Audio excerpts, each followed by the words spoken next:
Hi there, Dr. Pisarenko here from Plastic Surgery of Westchester, and today we're going to answer some wonderful questions from our wonderful patients. So today we're going to talk about Botox, Dysport, the neurotoxins. So they're great products, obviously very popular, used often in a cosmetic setting. Sometimes they're used alone, sometimes they're used with other types of procedures or products like fillers. And we're going to answer the questions that were sent to us by our patients or our followers on Instagram. So first question is, how soon would I see results from neurotoxin? So it really depends. Most of the time people see result around 2-3 days after the injection, initial result, and maximum result at about 7 days. How long do the results last? It really depends on the patient. Depends how long they have been using this product, how long they've been getting injected. And for the most part, I would say the average is around 5 months. For some people, it's 3 months. For others, it's 6-7 months. I certainly have patients that still have some residual paralysis in their muscle up to 9 months. But I would say the average is around 5 months. Does it hurt? Everyone's different. Some people say it doesn't hurt at all. Some people say it does, and that's why we provide numbing medication prior to injections. How much neurotoxin do people usually need? Again, it's very different. Whether you're getting baby Botox when you're just first starting out for preventative reasons, or you've been doing it for a decade, you may require a different number of units placed, and it also depends on where you're getting it injected and how many areas. So we don't really have a cookie cutter. We individualize to each person. Can neurotoxin be used on all areas of the face? Technically, yes, but for the most part, the way it works is it paralyzes the muscle that causes wrinkles to form as you move. So the forehead, the glabella, crow's feet are common areas.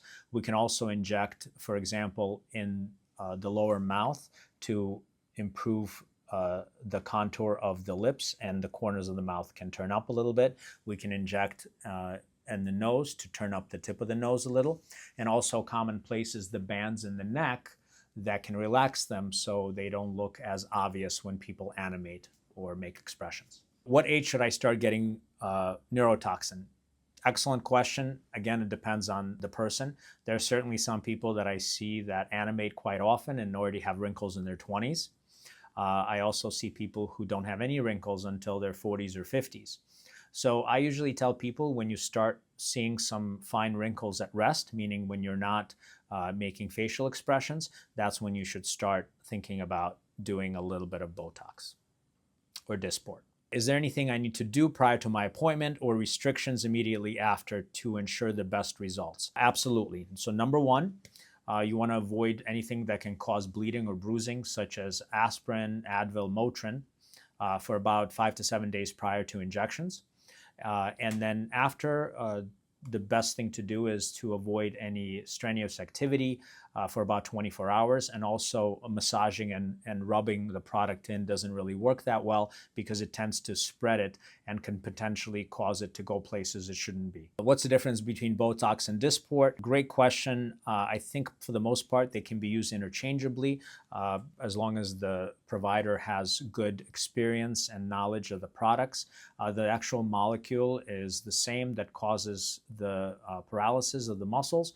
It's just the way it's packaged is different, but the results tend to be very similar. Are there any adverse effects from doing this for a long time? The only adverse effect that I've seen is tolerance, meaning that as people do it more often and for a longer period of time, they require more and more product to get the same result.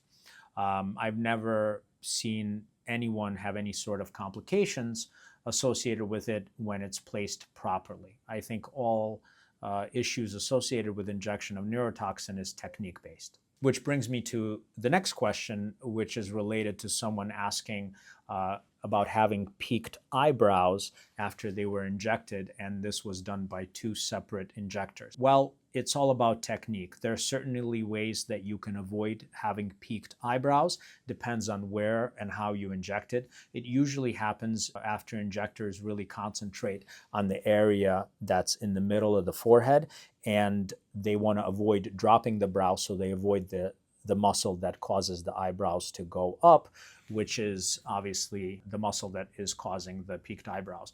It's a relatively easy fix. Just inject a small amount in that area, and then they're no longer peaking. Next question, can you get neurotoxin while pregnant? And the answer is absolutely not. We do not inject pregnant women or women who are breastfeeding. Please feel free to send us more questions about any topic here at Plastic Surgery Westchester.